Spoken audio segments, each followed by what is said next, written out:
Hi, greetings. This is Sieg, author of The Renegade Network Marketer, one of my books, and also the author of the Attraction Marketer's Manifesto. All right, what this conversation is about is I had a phone conversation with someone just this past week, and it has to do with being on task and how to handle the shiny objects. So again, this is someone who's struggling with staying on task and avoiding the shiny objects. So he wanted my input on this. He also happens to be a member of my daily marketing coach community. A little background about this gentleman. I spoke with him maybe 2 weeks ago. He said, Ann, I could just kick myself. I've been following your information since 2006. He said, I didn't join you then, and I'm just kicking myself ever since then. And he kind of gave me the usual litany that I hear from people, because it's I've been through this, I've been through this, I've been through this, and this time I'm jumping in with you. I should have, I've learned my lesson. I should have joined you a long time ago. I hear that over and over and over. So that's kind of the background with this gentleman. So he's been aware of attraction marketing for 6 years, and basically he's been going like this, darting hither and thither and all over the place like a squirrel in the road. And now he's like, I'm staying here, Ann. So let's tackle this. How do I stay on task? Now, he then told me about his background. He's into like a solar energy business and a this and a this and pretty diverse interests. And he said, Ann, I love to learn. This is kind of my problem here. I get excited about so many different things. I end up not being able to sit still long enough. So the shiny object, I like the shiny object, and I can't help it. And he said his biggest challenge with the shiny object is, he says, I fear this the sense of loss, that I'm going to be missing out on something. And he's right about that. He will be missing out on something. And as an example to illustrate this, he said, Ann, no, do you know about these courses? And he rattled off. And I just knew about almost all of them. I said, yeah, I have that one. He said, I have that one, And he's like, well, what do I do, Ann? I can't go through all of these. What do I do? And so, again, it's this, it's kind of this, being an entrepreneur, kind of there can be a flip side, the bane, if you will, the challenge of being an entrepreneur which is both a good and a bad, if you will. The good of entrepreneurs, they just love to learn and they seek and they're, progressive. That's the good side. Now, there's almost always like a negative to a good, and so the negative of that is you can end up having too many ideas, too many company ideas or project ideas or trainings you want to go through. So how do you balance that all? How do you put that all into perspective? So this is a really big issue, kind of a thing to grasp. And I'm going to try and pare it down relative to my particular space and address it in part that way. I think is going to best serve this gentleman, and maybe those of you who are watching me. I teach attraction marketing, so it's going to get a little more narrow in scope relative to that context. So, and this gentleman, we're going to tackle the shiny object part first, and then we'll get to the task management, because by solving the shiny object aspect of it, I think that will then correspondingly help you manage the task management. Okay, so shiny objects. So he's rattling off these courses.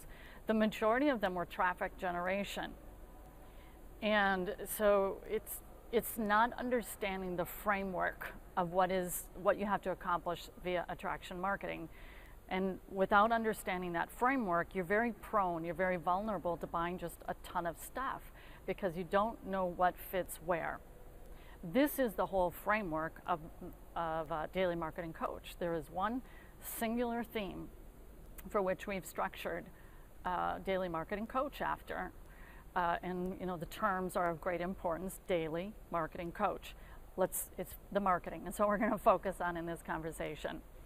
All right, so what I teach people, so if you watch this, I want you to know exactly what I'm about and what I teach people. because other systems are there for a different focus. This is my focus. We're going to help you set up a sales funnel. We're going to help you set up a sales funnel. So what are the three components of a sales funnel? Well, first, you have to have the essence of the funnel, which is a way for you to capture leads. Okay, online, that means a lead capture page. They come in, you give them an offer, and now they have given you permission to follow up with them via your email sequence. Okay, and through that email sequence, you can offer them your product for sale, or you can do it on the thank you page. Okay, so that's the basics of the sales funnel. You got to set that up. Then you drive traffic through that. You drive traffic to a squeeze page. Okay, so he talked about a PPV course. I just bought Ann. Have you heard about it? I bought this Facebook one, Ann, and I bought this, and basically it was rattling off a bunch of traffic generation stuff. And so I wanted to say, okay, you got to get back to the basics and the fundamentals. Do you have a sales funnel? Where are you pointing and directing people to? So this is why we start with the funnel. Okay, so for example, with if you want to participate on the advertising platforms like Google AdWords, Facebook, LinkedIn, YouTube, you have to have an offer. You have to have a lead capture page. And for those, you got to have a blog. They don't accept typically the standalone squeeze pages anymore. The game has been elevated. You have to have a blog, and then there's your offer. That's just what it's come to. The ante is up. You don't get just to throw out squeeze pages for the vast majority of the advertising platforms. Not all of them conclusively, okay? Hear me out. All right, so the lead funnel aspect, your lead capture page, your email sequence, your offer. Then you drive traffic through it. And then you have the follow-up. You're working the phone, you're developing relationships. Okay, so for this guy, I said, you gotta go through one thing. I mean, I can read multiple books, I can rotate books, but going through multiple trainings all at once, that's hard. I like to go deep into that thing and figure it out, because when you're doing traffic generation and you're having to track your conversions, that's not a cursory thing. That's not like, I set it up and it's done. No, you set it up and then you test it, and then you optimize it. Well, you can't be doing that while you're doing Facebook, and while you're doing this, and while you're doing that. You got to get good at one traffic generation methodology, especially as a beginner. You need to do that. Just hunker down and learn one thing. But he doesn't know. He doesn't have context. He doesn't have the framework. And so he doesn't want to miss out on PPV. Oh, and Pinterest. Oh, I don't want to miss out on that. And I don't want to miss out on this. I'll just grab them all. And trust me, I have to deal with the same temptation. But I know full well setting up a funnel and getting it to convert, every traffic method is different. Offers. The audience responds differently to different offers. Okay? One offer can go gangbusters on Facebook, and what the heck, it's not optimized, or it's not converting for PPV.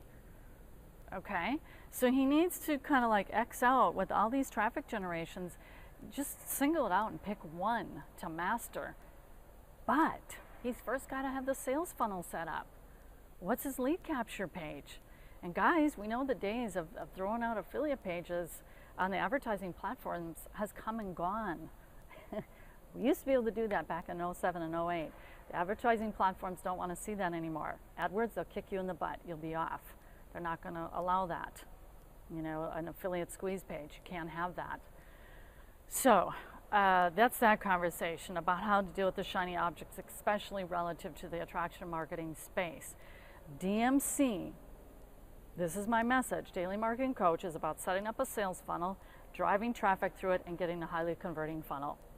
It's about helping to make money through your funnel, folks. That's really the main focus. Do you need leadership in that? Yeah, you betcha. So we add in all sorts of personal development, mindset, etc. But really, it's the singularity of focus of let's get a sales funnel going for you. All right, now let's shift the focus over to the task management. That was interesting with this gentleman. He needed tips and suggestions on that. I'm an extremist on task management. I think I had the benefit of growing up with a mom who was just super task oriented, and I saw it modeled for me, so that was kind of my benefit. To me, structuring your tasks work a whole lot better when you know where you want to be. And I don't think this guy really understood where he needed to be. It's something called, if you will, a reverse engineering. Well, here's where I want to be, let's say 3 months from now. What do I need to do to get there? And then your tasks are determined by that. I mean, at its simplest form, that's what it is. But this guy is so caught up in the whole shiny object syndrome that he can't ever seem to sit down square and center on where he wants to be. So let's give an example. Well, I'm going to really focus on Facebook PPC. That's what I'm going to do. Let's say he decides that. Okay, great. And then you set a goal, and he says, well, you know, I'm not really sure what's a good goal, but I'm going to say that in 90 days, I would like 15 leads a day. Okay, like let's just say right now he's at 0 lead gen, which is the bulk of people trying to learn this. They're in this because they're not focused. So he says, I'm going to get at 15. Okay, great. Then he's got to work that down, and he's got to figure out what he needs to do to get there. Well, like I said, he needs that sales funnel. So he's got to hunker down, get the blog set up, get his squeeze, the offer set up on his blog. What are people going to be opting in and driving people to that offer? That's what marketing is about. You make an offer. That's what sales is about. Hey, do you want to buy this? It's making an offer. And then he can start to break down his task in a more meaningful way. I think that's one of the biggest problems. People don't know how to structure their tasks out in a meaningful way. So getting clear where you want to be, and as best you can determine, figure out what that road path looks like to get to that goal, and then break it down. And then you start structuring out your tasks based off of that. And at the beginning, that's a heavier load. Figuring out your USP or your niche, this type of a thing, who are you going to be marketing to, setting up your blog, and what's the offer going to look like. Everyone has to go through this, okay, that figuring out. And then you can begin to progress more rapidly towards what you want to accomplish with your Facebook ads. So beyond that, I referred him to a training we have in Daily Marketing Coach called the End of Day Challenge. It's a training just about how to be more disciplined in your task with an eye towards productivity. So I referred him to that as well. I have several blog posts on that as well on the Renegade blog that people can refer to, which has made a huge, huge difference in people's productivity. But personally, I feel the task management overall, the biggest struggle there and challenge is people don't have clarity on what they're trying to accomplish. And once you get that clarity, you need to be like a dog with a bone, and you're just going to get her done. But I think he lacks clarity. Discipline is another issue, but I think clarity comes first. Then comes in the discipline. Maybe I should do a quick second video on that. Alrighty, thanks for watching, and I hope this has helped for people who have trouble staying on task and the shiny object. I'll be talking soon.